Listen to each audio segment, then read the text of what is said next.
Qual o ganho evolutivo da cobaia subhumana? Como fica a conta corrente local dos envolvidos? Olha, ela tudo indica pela ordem natural, racional das coisas da própria natureza, é que ela evolui mais depressa. Possivelmente são esses que têm mais contato com o ser humano, que evolui mais rápido, potencializa o processo de evolução. Porque o contato com a pessoa, homem ou mulher, uma criança, por exemplo, que tem carinho com o animal doméstico, pet, isso ajuda a evolução dele. Já ouvi em várias tertulias que as pessoas que só acordam às 11 da manhã, ou seja, mesmo que se levanta às 7, anda sonadas até às 11 horas. Assim adormece de manhã na TENEP, nas aulas, tudo. Como é que se pode evitar um trafar desse? Pois ainda são 3 ou 4 horas que a pessoa desaproveita por dia. Parece sério. Bola, isso é seríssimo, nós sabemos. Primeira coisa é o seguinte, a pessoa tem que fazer exercício físico para ela transpirar. Ela deve estar intoxicada. Deve ir ao banheiro também todo dia. E deve examinar a dieta dela. Se ela não tem excesso de peso, como é que é? Chegar com aquela turquês que olha assim, se o cara está gordo ou não, quanto que está, a milimetragem do barrigório dele, se ele tem uma pochete, se não tem, se tem pneu do lado, isso tudo tem que ser examinado. Junto com isso, com a transpiração, é usar muita leitura, concentração mental, atenção dividida, enfim, levar as coisas para a mental somática. Com a mental somática, a pessoa fica alerta, lúcida. Ela vai ficar autoconsciente e não vai dormir à toa. Uma outra coisa, se a pessoa é jovem e ela é desse jeito, quanto mais idade ela vai ter, pior vai ficar. Vai chegar um ponto que ela vai virar um sonâmbulo. Isso tudo existe, eu conheço muita gente, a gente já fez muita força com muita gente. Agora, tudo isso é recuperado. O senhor poderia aprofundar o assunto da abnegação e a questão da abnegação no período preparatório da ProEx?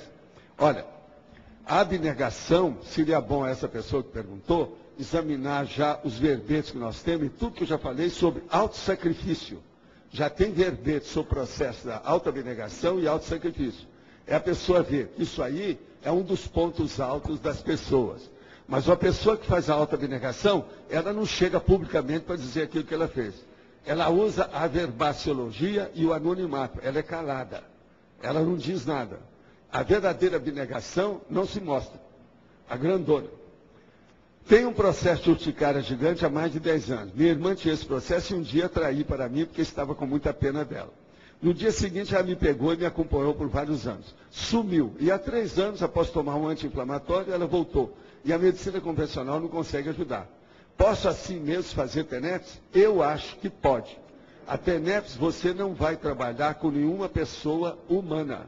Vai ser com um processo extrafísico, à distância. E tem um amparador que está vendo. Agora, o que é que a TENEPS vai acontecer em primeiro lugar? Ela pode te curar. É possível a Max Morex grupal? Em caso afirmativo, existe caso na história da humanidade que exemplifique? Max Morex grupal existe, tem tanta gente que renovou. Olha só na história das guerras, aquelas guerras que clefaram, que houve o aborto da guerra. Na hora que o negócio estava para estourar, chegaram umas pessoas, deram um contra, mostrou alguma coisa diferente. Para isso, é bom estudar o belicismo, que aqui é o antibelicismo. Qual seria a alternativa à TENEPS nos casos de médicos que trabalham com escala de plantões? É melhor quando a vida dele assentar. Enquanto estiver com muito plantão, não deve praticar TENEPS, não. Isso é o ideal. Senão vai criar problema na pessoa, na TENEPS, no hospital, no plantão, nos pacientes. Precisa ter cuidado com isso. Agora, quando a vida acalmar, tudo bem. Agora, se uma pessoa está fazendo plantão e ela está fazendo TENEPS e ela se sente bem nisso, ela já superou tudo. Aí depende da pessoa. No caso da mulher que está na menopausa e convive bem com sintomas, como por exemplo os famosos calorões, ainda assim é recomendado o uso de hormônios? Eu recomendo que a pessoa procure o especialista. Agora, aqui a pessoa pergunta, quais as consequências se a mulher ao tomar hormônios? Existem 2 divisões na medicina. Tem alguns médicos que acham que a mulher deve tomar e outros que não acham. Qual a sua opinião? Eu acho que em certos casos é bom estudar o processo hormonal, porque é preferível a pessoa tomar o hormônio do que suicidar. Eu já vi de tudo isso. Vocês têm que lembrar que eu fazia clínica gratuita no interior. Que pensar de interior de 1940, 30, 50, tudo eu vi lá de perto. Gostaria de saber a opinião em relação à vivisecação, teste com animais de laboratório, que alguns bem cruéis. Até onde os fins justificam os meios? Como saber qual é o menor dos males? Olha, o menor dos males é a pessoa que é o responsável saber. se ela tem consciência. E ver o que é que faz. E ter cuidado, aquela pessoa que trabalhar lá na segunda divisão, quer dizer, no segundo escalão, para ela não arranjar interprisão grupo kármica dentro desse processo. Ela está pensando que ela está assistindo e às vezes está fazendo mal para os outros. Animal é um bicho vivo. Nós já fomos todos esses animais do laboratório. Nós já fomos tudo hóspede de biotério.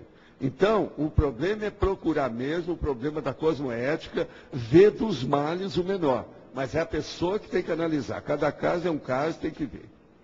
Qual a relação do macrosoma com o fenômeno evolutivo para a escala da evolução da consciência e o processo da cosmificação consciencial exposto no Tratado de Projeciologia? Olha, eu vou trazer qualquer hora essa escala da evolução da consciência aqui, para nós examinarmos. Já tem até um verbete sobre isso. Agora, o problema todo que eu quero lembrar é o seguinte: na questão do macrosoma, ele não tem nada a ver com essa escala, porque ele pode existir até com a pessoa que seja pré-serenão. O problema todo é a predisposição da pessoa no trabalho que ela vai fazer perante um grupo. Ela, às vezes, perante o grupo, ela é pequena, mas a função que ela vai exercer é muito grande. Ela, então, vai receber assistência. Ela, às vezes, pode ter um macrosoma. De modo que macrosoma começa mais cedo do que o processo de evolução lá na frente. Vamos entender bem isso. Um livro pode ser assistencial apenas pelas energias que dele emanam, pode ser um livro lírico, de história, e ser assistencial, ou seria uma tacon literária. Como é que é isso? Tudo é possível. Isso aí é o contrário do bagulho energético. Um livro pode ser uma fonte energética, ele pode ser um olho energético. Do jeito que tem olho d'água. O olho d'água fica aquele repulso, sair na água. O livro pode ser isso, por causa da energia gravitante. Se aquela energia gravitante vamos dizer, provocou, gerou em algum leitor que leu o livro uma condição de exaltação, que ele entrou numa primené, aquele livro pode ficar com as energias gravitantes positivas. Isso, então, pode ser até um chakra sadio dentro daquele objeto. Vocês estão entendendo? Então é muito positivo isso aí. Vamos com calma. Agora, é lógico que eu até hoje, eu estudei muito isso. Inclusive, comprava os livros que tinha uma sala especial na Livraria Cosmo, lá no Rio, só sobre pornografia e erotismo. Pornografia é o nome popular para o processo de desvio sexual. E erotismo é o nome erudito das pessoas que estudam o erotismo. Então, é uma belezinha isso, é tudo eufemismo. Agora, o que se passa? Lá havia uma sessão enorme sobre erotismo. E tudo a porta trancada. Só grandes personalidades que entravam com o dinheiro, porque os livros eram caríssimos. Livros, álbuns, tudo isso, desde 300 anos. Livro de tudo quanto é jeito. Agora, eu gostava de examinar lá justamente para ver o problema da tacon literária. Nunca achei um livro desse que tivesse energia positiva. Para valer. Chamasse atenção. De modo que, depois eu fiz, durante 15 anos, um curso de sexomática, que eu criei o álbum dos horrores. O álbum dos horrores é esse negócio todo. São, por exemplo, os negócios de piercing em certos lugares esquisitinhos, por exemplo, o bico do seio, essa coisa toda. Então eu pegava os horrores e mostrava. Muita gente aqui deve ter visto o meu curso e sabe como é que é isso. Agora veja, tudo aquilo que eu arranjei eram publicações novas que ninguém tinha usado para se masturbar ou fazer qualquer coisa.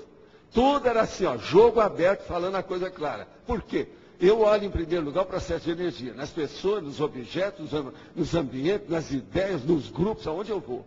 Então, a partir disso, você evita entrar na interprisão ou evita se contagiar com o processo negativo das energias. Eu acho que está mais ou menos claro. Eu estou falando rapidinho, porque se nós começarmos a só responder as perguntas de fora, vocês que tiveram o trabalho de vir até aqui, não vão fazer nada, tá certo? Aí, mas em 20 minutos eu eliminei um montão. Olha aqui, é um monte. Fiz o que eu pude, tá certo? Agora, quanto ao macrosomatologia, vamos então ao nosso serviço aqui hoje. O que é que vocês acham disso? Já teve gente que já estudou muito macrosoma, mas até agora nós nunca tivemos um livro só sobre o assunto. Sim. Professor Valdo, aqui na patologia, na primeira linha, o senhor coloca o macrosoma psicomotor. Sim. O senhor pode me explicar melhor? O macossoma psicomotor é aquela pessoa que às vezes veio para desempenhar um trabalho que era preciso fazer muita atividade física. Então, a psicomotricidade. Para isso, então, a pessoa vem com força para isso. Agora, eu já vi um cara que era assim, depois ele se enredou e ficou apaixonado com o processo de esporte, acabou indo para a Olimpíada. E todo o trabalho que ele devia fazer foi para o espaço. Agora, veja, muitos desses da Olimpíada, às vezes, tem macossoma. Com certeza. Tá certo? Agora, veja, é macossoma de quem não tem curso intermissivo, tá bom? Vamos entender bem como é que é isso. Não Tudo é tem possível. ideia, não tem Macossoma sempre existiu. Entende? Mas nunca foi localizado. Essa é uma das grandes obscuridades da inteligência da humanidade até hoje. Eu nunca achei nada sobre macossoma em tudo que eu estudei dentro da medicina, fora da área da saúde, tudo quanto é lado na história. Deve haver, alguém deve ter escrito, mas até hoje eu não achei.